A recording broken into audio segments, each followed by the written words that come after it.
Le imprese artigiane bellunesi sono in affanno ed è un paradosso se si pensa che il lavoro c'è più che altrove, ma resta la difficoltà di trovare il personale.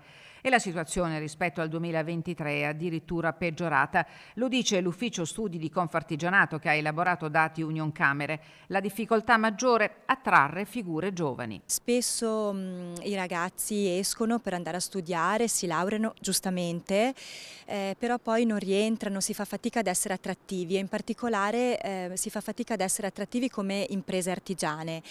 Vorremmo far capire ai ragazzi che le imprese artigiane non sono più quelle di una volta. Serve un cambio di rotta e questo non può prescindere da un rapporto diverso fra la scuola e il mondo del lavoro, oltre a una decisa rivoluzione culturale. Qualora i ragazzi comunque decidano di fare un percorso universitario, non si può prescindere dal fatto di toccare con mano l'esperienza lavorativa proprio perché fa parte della crescita. Ma i processi sono lenti, lo ammette Scarzanella che parla di responsabilità collettiva per disinnescare un circolo vizioso. Il lavoro è servizio, sono prodotti, sono attrattività del territorio essi stessi, quindi nel momento in cui vengono a mancare imprese anche piccole nel territorio, manca dopo proprio una risposta ai bisogni dei cittadini, delle società e delle imprese stesse. Sfumata l'ipotesi di poter intrecciare un rapporto con l'Associazione Bellunesi nel Mondo per attrarre giovani bellunesi discendenti di emigranti, lo scorso agosto Confartigianato Imprese Belluno ha siglato un protocollo promosso dalla Prefettura